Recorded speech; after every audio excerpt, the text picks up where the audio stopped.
Assalamualaikum warahmatullahi wabarakatuh. Perkenalkan, nama saya Husnunida dengan NIM 210321100097 dari kelas Agribisnis C. Di sini saya akan menjelaskan mengenai analisis kelayakan usaha tani padi, studi kasus di Kecamatan Manggo, Kabupaten Jepara. Bab 1. Latar belakang. Saat ini sektor pertanian menjadi sektor andalan. Hal itu disebabkan karena sektor pertanian memegang peranan penting bagi perekonomian di Indonesia. Dengan adanya pembangunan pertanian ini diharapkan dapat dijadikan sebagai upaya untuk meningkatkan kesejahteraan bagi para petani ke depannya. Sektor pertanian, khususnya pada subsektor tanaman pangan, sangat berperan penting dalam menunjang kehidupan sebagian besar masyarakat Indonesia, yang mana sektor pertanian menjadi sumber pendapatan untuk keberlangsungan hidup masyarakat Indonesia dalam memenuhi kebutuhan pangannya sehari-hari. Kecamatan Manggo merupakan salah satu wilayah yang tergolong berpotensi untuk dijadikan sebagai upaya meningkatkan pembangunan perekonomian para petani setempat.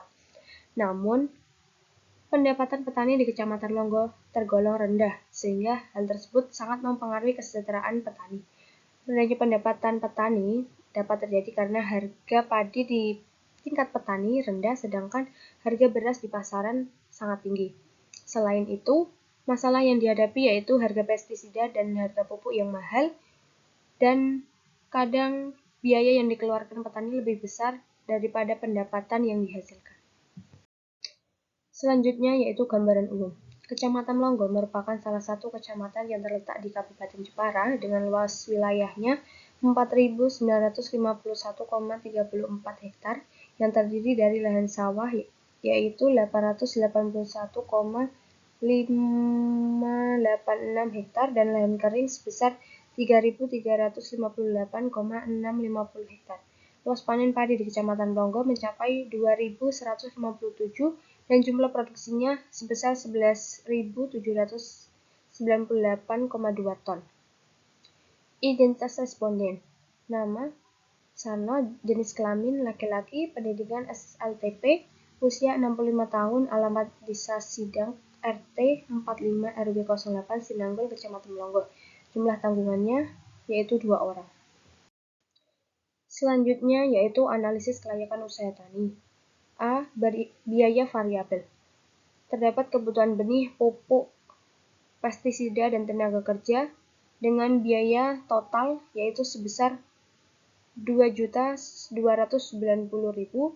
Kemudian biaya tetap yang meliputi cangkul, sabit, dan alat semprot dengan penyusutan cangkul sebesar 25.500, kemudian sabit sebesar 8.000 dan alat semprot sebesar 85.000, sehingga total biayanya yaitu 118.500. Selanjutnya yaitu total biaya keseluruhan.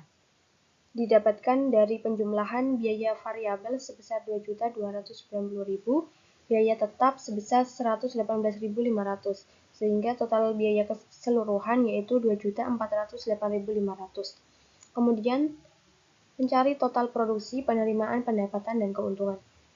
Total produksi didapatkan dari hasil produksi dikali dengan harga jual.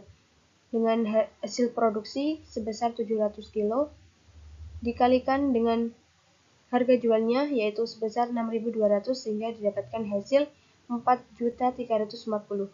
Kemudian penerimaan juga didapatkan dari hasil produksi dikalikan dengan harga jual yaitu hasil produksinya sebesar 700 kg dan harga satuannya 6.200 sehingga didapatkan hasil 4.340. Kemudian pendapatan didapatkan dari jumlah penerimaan dikurangi total biaya. Jumlah penerimaan yaitu sebesar 4.340.000 dikurangi 2.408.500 sehingga didapatkan hasil 1.931.500. Kemudian keuntungan didapatkan dari pendapatan dikurangi biaya tetap. Pendapatan sebesar 1.931.500 dikurangi 118.500 sehingga didapatkan hasil 1.813.000. Selanjutnya yaitu analisis kelayakan usaha tani padi. Dari perhitungan RC ratio yang diperoleh dari penerimaan dibagi total biaya, didapatkan hasil 1,802. Hal itu dapat dikatakan bahwa setiap Rp1 yang diusahakan sebagai modal usaha tani akan diperoleh hasil sebesar 1.802, dan usaha ini dikatakan layak untuk diusahakan. Dengan indikator yang digunakan, jika nilai R ratio lebih kecil dari 1, maka usaha tidak menguntungkan atau tidak layak untuk diusahakan. Namun, jika nilai sama dengan 1, maka usaha tersebut tidak menguntungkan dan tidak pula rugi. Kemudian, perhitungan BEP unit diperoleh dari total biaya dibagi harga jual yang didapatkan hasil 388 kg. Kemudian BEP rupiah didapatkan dari total biaya dibagi total produksi yang dihasilkan Rp3.440. Berdasarkan hasil tersebut, dapat dikatakan bahwa apabila jumlah penjualan padi berada pada jumlah tersebut, maka usaha berada pada titik impas atau tidak mengalami laba ataupun rugi. Begitu dengan beban pada setiap produk, yang dimana bila petani menjualnya pada kisaran harga tersebut, maka usaha berada pada titik impas. Kemudian perhitungan payback period, yaitu investasi dibagi kas bersih dikali 12 bulan sehingga didapatkan hasil 6 bulan 6 hari. Dari perhitungan tersebut, dapat dikatakan bahwa jangka pengembalian modal yang diinvestasikan pada usaha tani padi yaitu 6 bulan 6 hari setelah usaha dijalankan. Selanjutnya yaitu pembiayaan usaha tani. Cara petani membiayai usaha tani. Sumber pembiayaan modal usaha tani milik Bapak Sarno berasal dari modal sendiri dan modal pinjaman. Modal sendiri diperoleh dari pendapatan hasil penjualan dari usaha tani sebelumnya, sedangkan modal pinjaman diperoleh dari tetangga sekitar rumahnya. Kemudian kendala, yaitu keterbatasan modal. Karena terbatasnya modal, maka Pak Sarno mengelola usaha taninya sesuai dengan modal yang ada. Karena jika meminjam dari lembaga keuangan, proses yang diperlukan cukup rumit dan membutuhkan jaminan. Selain itu juga dalam pembayaran angsuran, ada bunga yang harus dibayarkan dan itu cukup besar. Kemudian solusi yang dapat ditawarkan yaitu mengikuti pengembangan usaha agribisnis pedesaan atau PUAP yang merupakan salah satu fasilitas yang diberikan berupa bantuan modal untuk petani. Yang mana anggaran ini berasal dari Menteri Pertanian yang dikhususkan untuk membantu permodalan bagi petani. Dana ini bisa didapatkan jika petani bergabung dalam gabungan kelompok tani atau gaboktan. Kemudian bisa mengikuti kemitraan, yang merupakan bentuk kerjasama dengan kesepakatan yang saling menguntungkan dan saling membutuhkan guna mencapai tujuan agar mendapatkan hasil yang terbaik. Misalnya, dari pihak petani menyediakan lahan dan tenaga kerja pada proses produksi hingga panen. Kemudian, pihak mitra menyediakan pupuk dan bimbingan mengenai penggunaan pupuk seperti pada PT Petrokimia Gresik. Selanjutnya yaitu risiko usaha tani. Risiko yang dihadapi. Risiko usaha tani yang dihadapi Pak Sarno yaitu karena terserang hama. Kemudian cara mengatasinya yaitu dengan melakukan penyemprotan pestisida dan mulai mendaftarkan program asuransi usaha tani padi untuk mengantisipasi terjadinya gagal panen karena terserang hama. Kemudian kelebihan dari angsuran yaitu 1. Memperoleh ganti rugi keuangan yang akan digunakan sebagai modal kerja untuk kegiatan usaha tani selanjutnya. Yang kedua, meningkatkan aksesibilitas petani terhadap sumber-sumber pembiayaan pertanian. Kemudian yang ketiga, mendorong petani untuk menggunakan input produksi sesuai dengan anjuran usaha tani yang baik. Namun kelemahan dari asuransi ini yaitu yang pertama biaya premi yang mahal, kemudian proses klaim asuransi yang rumit, dan syarat mendaftarkan program asuransi terlalu rumit. Selanjutnya yaitu mengenai kemitraan usaha tani. Bapak Sarno melakukan kerjasama dengan Tengkulak atau pedagang pengumpul untuk menjual hasil pertaniannya.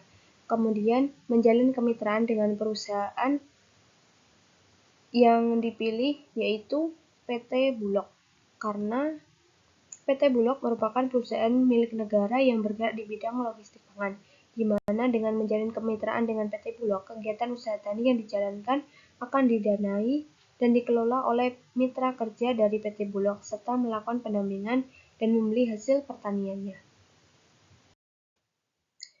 Kemudian, perencanaan usaha tani. Yang pertama, pemilihan lokasi.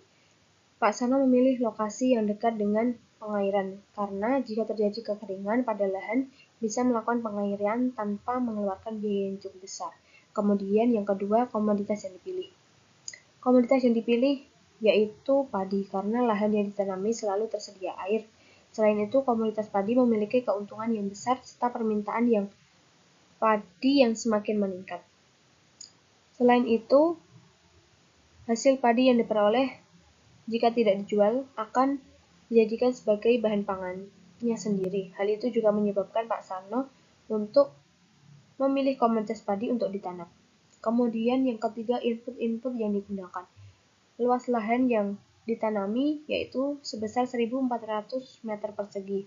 Kemudian tenaga kerja yang digunakan 11 orang, yaitu terdiri dari laki-laki dan perempuan.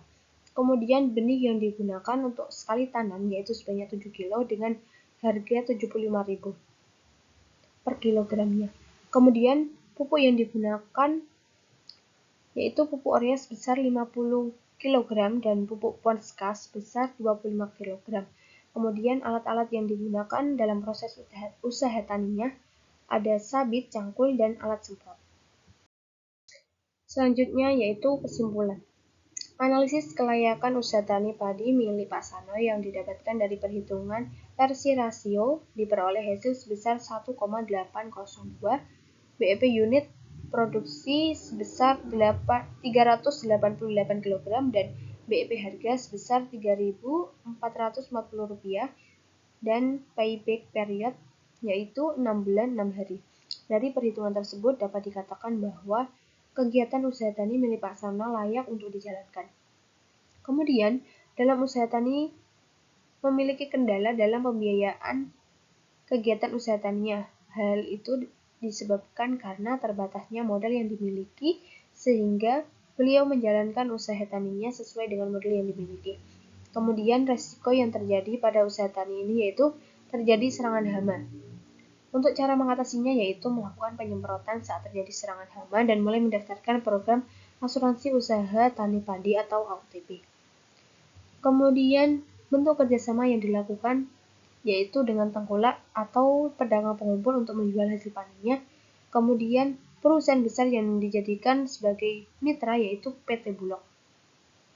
Proses perencanaan usaha tani yang dilakukan mulai dari pemilihan lokasi yang dekat dengan pengairan, pemilihan komoditas padi yang akan ditanam, input usaha tani seperti luas lahan dan tenaga kerja, serta alat yang digunakan seperti sabit, cangkul, dan alat semprot. Selanjutnya yaitu saran. Jika terjadi kendala seperti keterbatasan modal, petani bisa memanfaatkan program yang diberikan oleh pemerintah seperti pengembangan usaha agribisnis pedesaan atau PUAP yang merupakan salah satu fasilitas yang diberikan berupa bantuan modal untuk petani atau dengan menjalin kemitraan dengan perusahaan besar. Kemudian mendaftarkan dalam program asuransi pertanian untuk mengantisipasi terjadinya kegagalan panen karena terjadi bencana seperti banjir, kekeringan, dan serangan hama.